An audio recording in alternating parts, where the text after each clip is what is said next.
U zoru, krajem augusta 1388. godine, iznad kamenitog hercegovačkog krša lebdjela je tiha izmaglica. Bosanska vojska bila je već raspoređena. Vlatko Vuković držao je centralne visove, Radić, Sanković, lijevi bok. Teren je bio naburan, pun jaruga, oštrih stijena i prirodnih zaklona, idealan da se nadjača brojni neprijatelj. U tom trenutku iz pravca istoka podigla se duga razučena prašina. Osmanska vojska je ušla u zamku, a kindžije, brza laka konjica, napredovale su prve, ne shvatajući da su zakoračile u prostor koji ih guši. Tlo se lomilo pod kopitama, prolazi su se sužavali, a iza njih su se sabijali anadolski pješaci i glavnina Šahin Pašine kolone. Tako je počela bitka. Prve strelčarske salve pale su s uzvišenja čim su akindže zagazile između dvije kamene linije. Strijele su padale pod uglom koji im nije davao šansu da manevrišu. Konji su posrtali preko kamenih izbočina, a svaki pokušaj ubrzanja završavao je s udarima unutar vlastitih redova. Bosanski pješaci, skriveni u uskim jarugama, odmah su gurnuli neprijatelja prema najtvrđim dijelovima terena. Njihova namjera bila je jasna, ne dopustiti Osmanlijama da se raširi. Ako se kolona sabije, više nije udarna sila nego meta. Dok su akindžije pokušavale pronaći pravac, anadolijski pješaci iza njih morali su usporiti, formirajući slojevitu masu koja se nije mogla jasno rasporediti. Kada je prvi val Osmanlija potpuno ušao među stijene, bosanski lukovi ponovo su se oglasili. Ovaj put salve su padale iz dva pravca, fronta i bočnih kosina. Zamka se zatvorila. Lala Šahin Paša dao je naredbu da se prednji pješadijski odred probije prema uzvišenjima i otvori prostor za akindže. To je bio standardni osmanski manevar, pješadija veže protivnika, konjica udara. Ali ovdje nije bilo mjesta za udar. Anadolijski pješaci pokušali su napredovati u gustim formacijama, ali svaki njihov korak ka brdu usporavao je kamen. Štitovi su zapinjali za oštre ivice stijena, a koplja su se sudarala sa gustim grmljem kroz koje se teško probijalo. Iznad njih bosanski pješaci sipali su strijele, kamenje i koplja. Akindžije u pozadini gurale su se naprijed, ali nisu znale kako zaobići vlastitu pješadiju.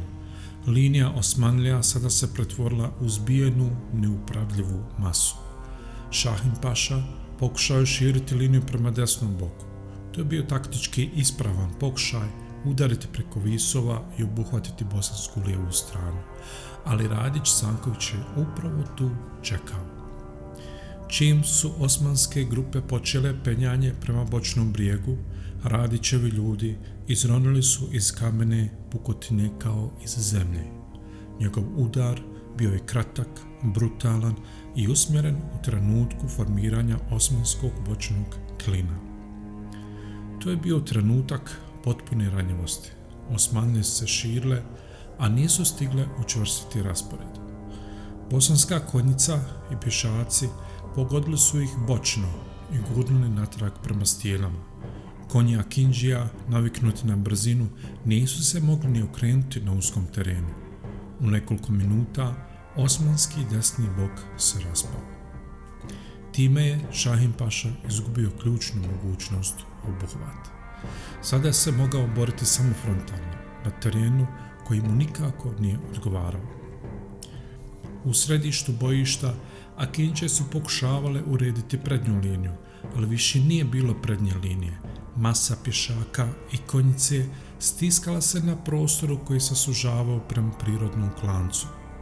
Bosanski pješaci napredovali su s dva boka. Svaki njihov korak bio je nesiguran. Krš je bio njihov element, zidovi njihov saveznik. Akindžije su pokušale izvesti juriš prema jednom od bržuljaka, ali kopita su gubila tlo, a uzvišenje je bilo presječeno jarugom koje nisu vidjeli iz daljine. Padali su u sopstvene redove, a bosanske strelčarske grupe gađale su ih s tri strane. To je bio trenutak kada je Šahin Pašina fronta počela da puca. Razlika u terenu postala je presudna. Osmanlije su upadale jednu u drugu, dok su se bosanske grupe kretale u cikcak linijama, prelazeći iz jednog zaklona u drugi. Kad je vidio da se osmanska masa zbijena u sredini više ne može širiti ni naprijed ni nazad, Vlatko Vuković dao je znak za glavni udar. Iz prirodnog udubljenja, iza brežuljka koji je cijelo vrijeme skrivao njihov položaj, izletjela je bosanska teška konjica. To je bio trenutak koji je odlučio bitku. Nisu napali front, već bočni spoj između Akindžija i anadolskih pješaka. To je bio živac čitave osmanske kolone. Udar je zbog nagiba terena imao silinu kakva se na ravnici nikad ne bi mogla postići. Bosanski konjanici oborili su sve pred sobom. Konji su se kretali niz padinu pod punom težinom, pretvarajući svoj nalet u udarnu silu koja je trgala zbijene osmanske redove. Štitovi su pucali, koplja su se lomila, linija je jednostavno nestala. Akindžije su bile odvojene od pješadije. Pješadija je ostala bez prednje linije, a Šahin Paša bez mogućnosti da obnovi komandu. Na tom dijelu fronta Osmanlije su prestale postojati kao organizovana sila. Nakon Vlatkovog udara, rasulo je krenulo brzo i nezaustavljivo. Prvi redovi Osmanlija pokušali su se probiti prema istočnim visovima, ali tamo su ih presretali bosanski laki odredi. Pokušaji probijanja prema jugu završavali su u dugim uvalama gdje se masa sama ugušila. Bosanski pješaci počeli su napredovati poput zida. Osmanske grupe sada su bile rasute u više smjerova. Mnoge su se probijale u malim klasterima, ali nisu imale gdje. Svaki izlaz vodio je ka novom bosanskom udaru. Neki su pokušali uzjehati i jurnuti nazad prema istoku, ali konji nisu mogli dobiti zalet. Kad je teren konačno postao ravniji, već su bili presretani. Na krajnjem jugoistočnom dijelu bojišta nekoliko stotina osmanskih pješaka pokušalo je formirati obrambeni polukrug. Bosanska konjica presjekla je formaciju na dva dijela. Ostatak je pokušan sabiti prema brdu koji su i dočekali streličarske grupe. Lala Šahin Paša našao se u centru haosa.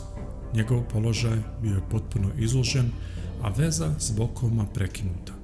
Pokušao je povući glavninu snaga prema istočnom putu, ali više nije bilo glavnine, samo rasute grupe u bježaniji. Njegova lična pratnja, sastavljena od nekoliko desetina konjanika, uspjela je otvoriti uzak prolaz između dvije bosanske skupine i povući ga niz kamenitu padinu. Šahin Paša se tako izvukao, ali njegova vojska više nije postojala. Kada je sunce prešlo iznad brda i počelo padati prema zapadu, bojno polje kod Biliće bilo je posuto razbijenim štitovima, kopljima, strijelama, odbačenim sedlima i tragovima panike koja se širila u valovima. Osmanske snage pretrpjele su ogroman poraz. Mnogi su bili poubijani u klanicama i javrgama, mnogi su se raspršili u brda gdje su ih presretali bosanski laki odredi. Bosanski gubici bili su znatno manji. Njihova organizacija, poznavanje terena i precizni manevri bili su ključ trijumfa.